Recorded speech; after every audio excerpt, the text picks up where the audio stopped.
Yesterday, APC's David Leon was undergoing some rehearsals for what was to be a swearing-in ceremony. Today, the name on the coronation plate has changed. We will touch on these with those who know the path through the constitutional avenue. Also, in this package, INEC gives some answers on comprehensive electoral database. These are guiding thoughts on political update, NTA's eclectic political ensemble with an in-depth view of the nation's political scene. I am Fisayo Ogunfuyi. Stay for the ride.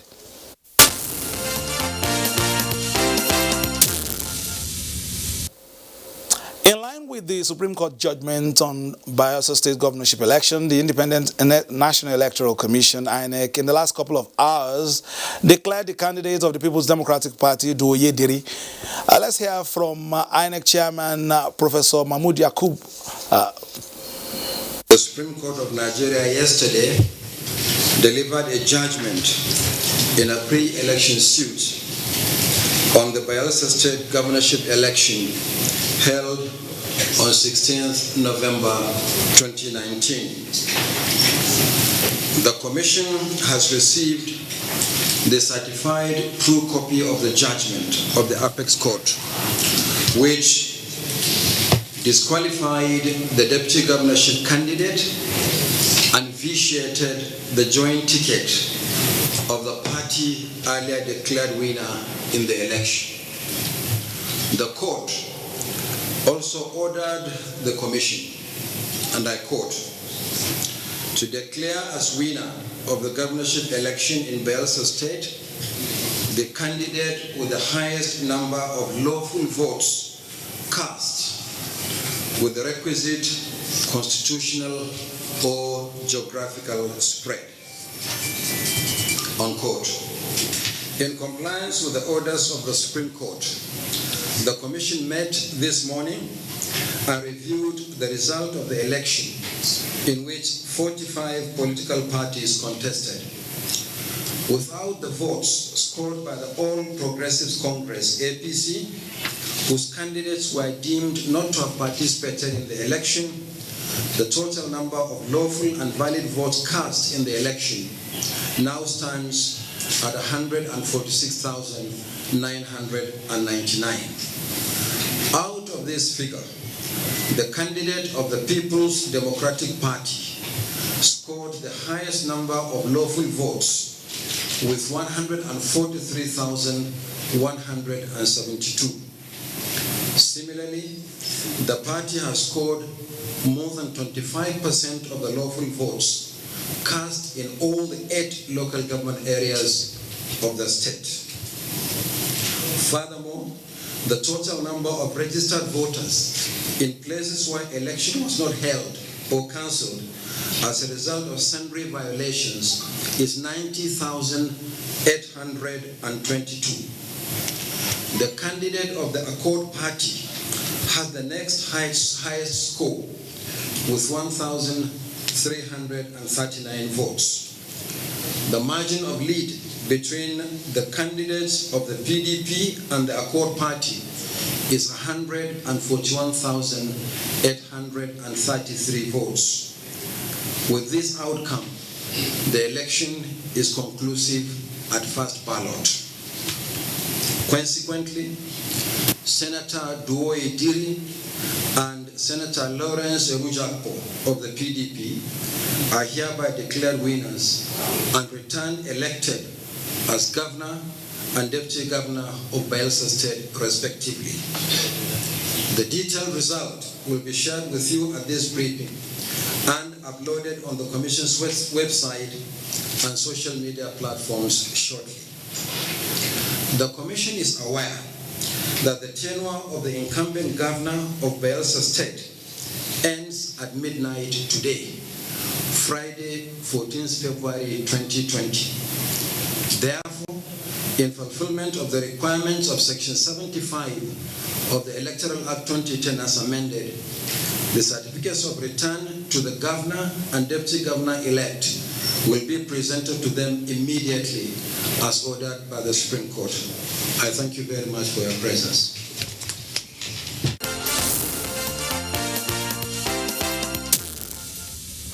All right, thank you, Mr. Chairman. And then PDP candidate Senator Doye Diri was then presented with the certificate of return in the Bayelsa gubernatorial polls in a brief ceremony.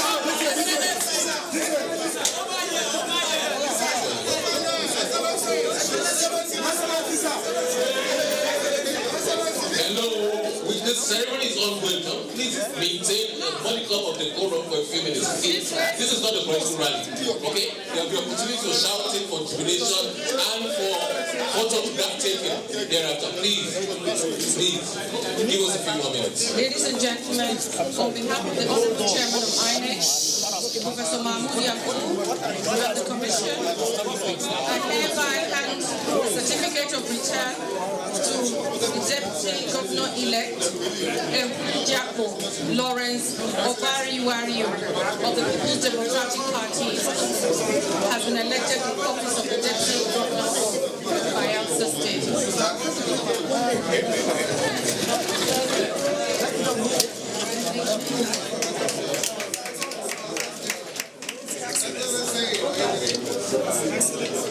First, I want to express my gratitude and our gratitude to the Creator, God Almighty, who has made today possible. I want to appreciate the chairman, commissioners, and all other staffers of the Independent National Electoral Commission. I will not forget those who God have used for us to be here today. The judiciary, which is the last hope of the common man. We pray and hope that God will heal our land, Bayelsa State. God will heal Nigeria. For us, God has taken us through a winding road, and it has taught us lessons of reconciliation, lessons of love. Thank you, and God bless you.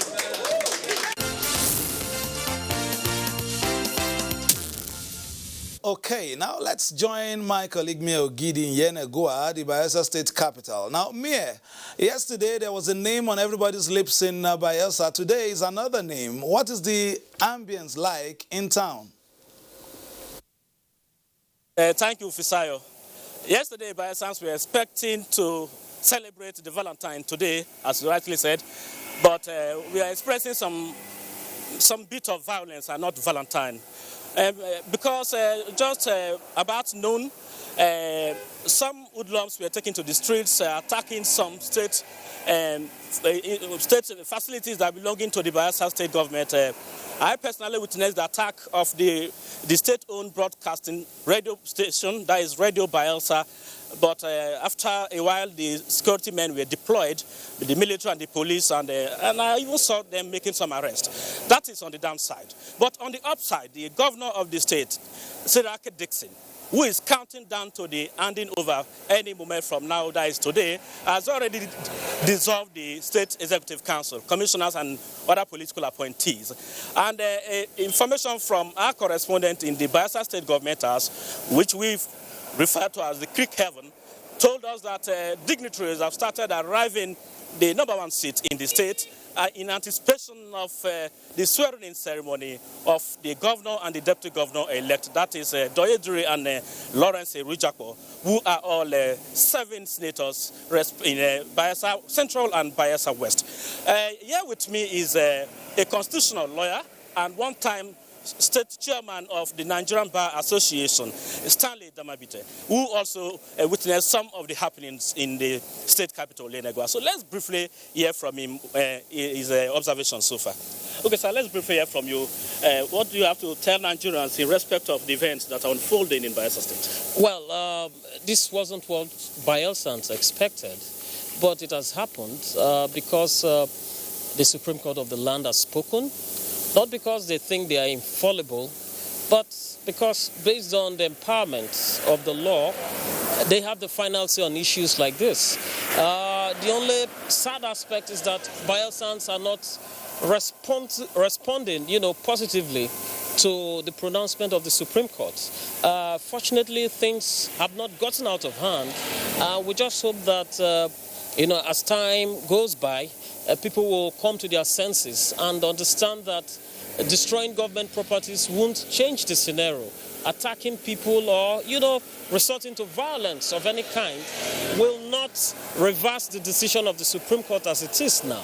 So the reality is for us to brace up and face the times ahead, hoping and believing that the incoming governor will consider the sensibilities of our people and respond appropriately by providing quality leadership, quality governance that will change the story of Bayelsa.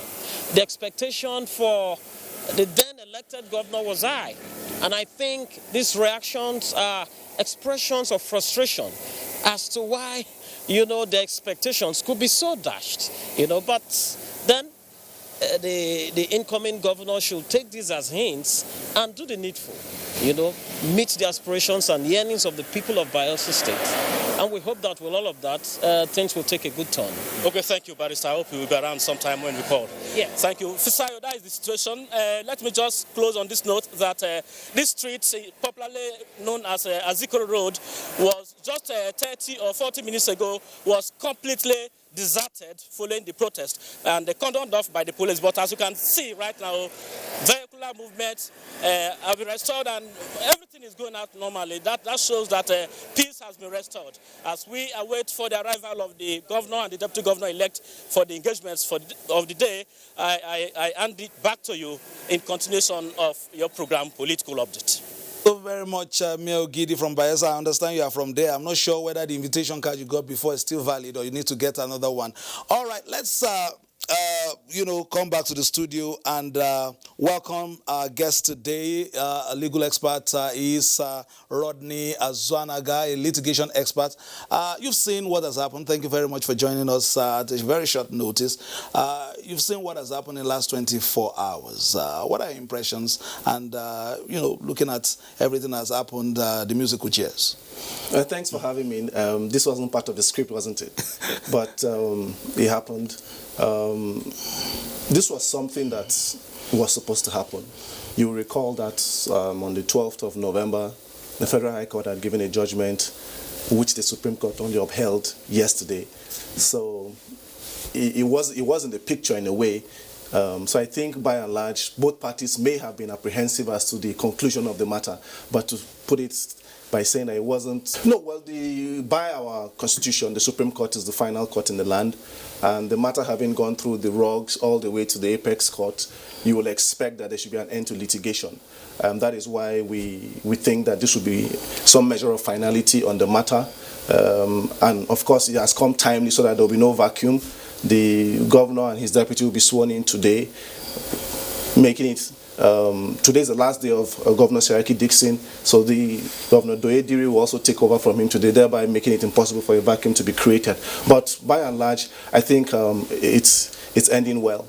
And then looking at it from, the legal perspective, some of us would have said, when the chairman of INEC was talking, said it was a pre-election matter. Very well. And when we look at these timelines, wouldn't it have been better, perhaps, for this to have been done before the elections, so that, perhaps some of the frustrations that were expressed by some of the supporters today in Yenagoa would not have surfaced, having, of course, have been issue known that perhaps the position of the deputy governor was untenable? I agree with you. Ordinarily, everyone would expect that litigations concerning such positions will be sorted out before the swearing. Of course, this was sorted out before the swearing, even though it came very late in the day. But this is perhaps part even of the election itself, perhaps. Yeah, the time frame. The Constitution has stipulated a number of days within which you can conduct an election for an outgoing governor, and then for party nominations and some of those issues. So for me, we should even commend the judiciary for having heard this matter expeditiously, because ordinarily the way our court system is structured, it's possible that a matter would have been heard, if not for the constitutional timeline, should have been heard all the way till after the governor had been sworn in and all that. You recall that we'll have situations in the past, perhaps in the Anambra situation, where a governor was sworn in before there was a determination as to his rights and that of the other person before he was now removed from government. After 16 days. Yes, but at least we have a situation here where we did not have to swear in the governor and then take him out after a few days. So to an extent, we should commend the system and then the judges and the justices for having heard the matter expeditiously. All right, let's look for, let's get some other, legal impressions. Our judiciary correspondent, Vera Chinwaba, has been in town trying to pick the brains of a legal luminary to also provide some illumination over the matter. Over to you, Vera. Thank you, Fisaya. The Supreme Court on Thursday nullified the election of Bayelsa State Governor-elect David Leon, ordered INEC to issue certificate of return to the party with the second highest number of lawful votes and geographical spread. This judgment has thrown up some constitutional issues in the sense that the party with the highest number of lawful votes and geographical spread requires to be break down so that Nigerians understand what it means to get this spread. And in the absence where the party in question does not meet these conditions, what becomes the issue? I have with me here the learned senior advocate of Nigeria, Adeboyega Awomolo, to explain to us further on this judgment. Thank you, Vera.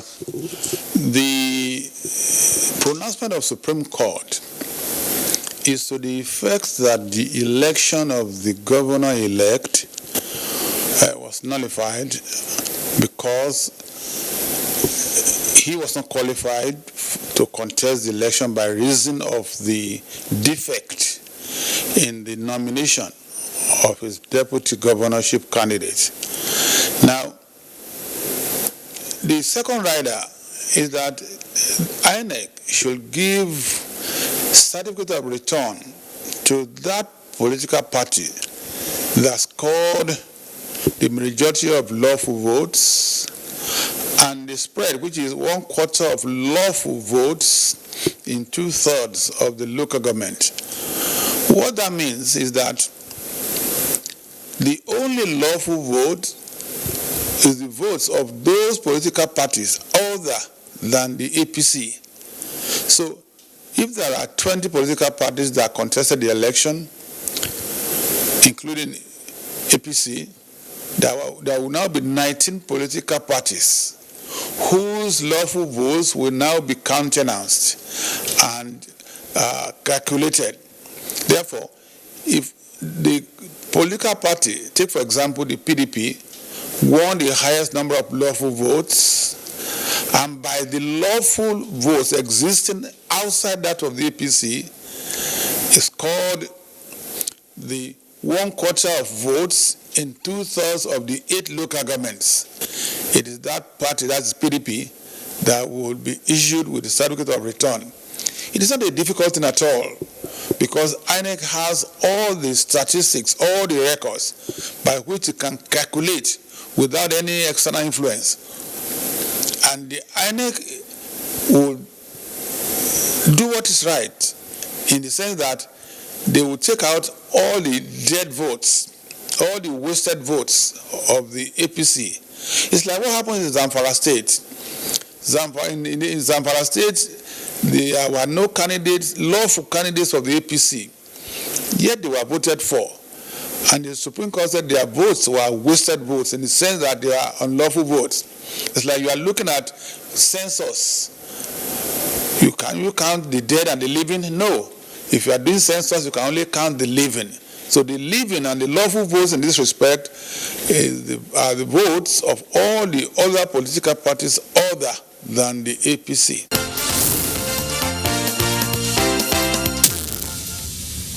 Do you agree with the senior advocate there? Absolutely. The Leonard Silk is spot on his submissions on the issue. And it's pretty clear the judgment of the Supreme Court is clear, it's lucid for even the common man to be able to appreciate. And that is what INEC has given effect to. All right, still talking about INEC. In our next insert, INEC gives some answers on comprehensive electoral database. 6 general elections have been held since Nigeria returned to democratic governance in 1999.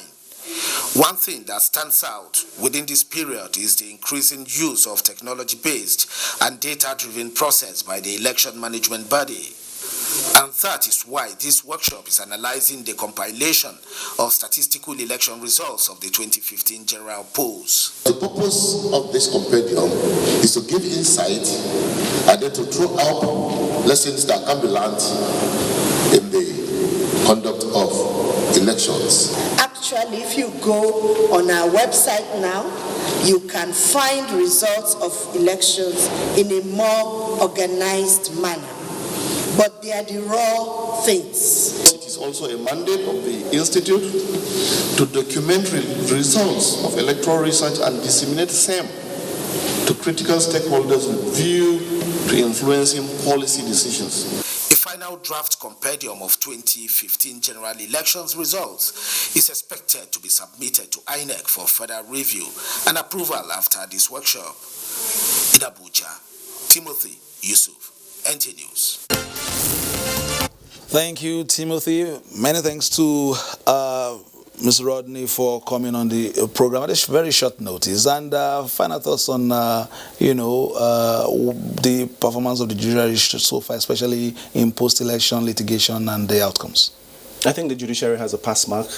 They have, even with the volume of cases, they have done well to listen and determine them expeditiously.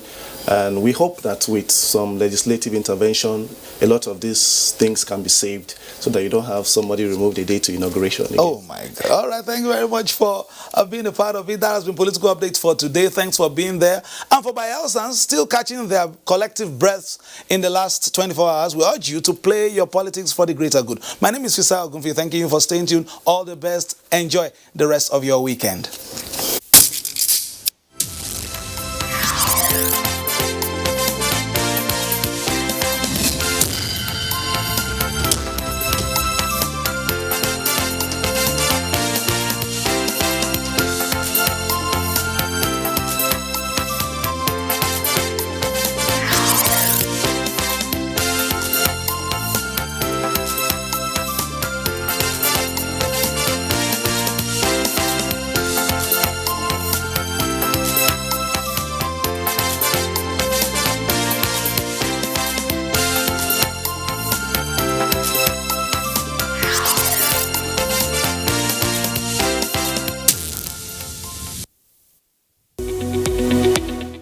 All persons arriving from China or any country that has a major outbreak is advised, if they have no symptoms at all, to self-isolate, meaning that they stay indoors in their homes for at least 2 weeks. And if they develop any symptoms like cough, catarrh, sneezing, breathing difficulties within this period, to report to the nearest health facility. We're also advising all airlines to report any case of a passenger falling sick on board before the plane lands. That is a requirement in the agreement. Nigeria Port Health Services and Nigeria Center for Disease Control are on alert at our airports and other points of entry.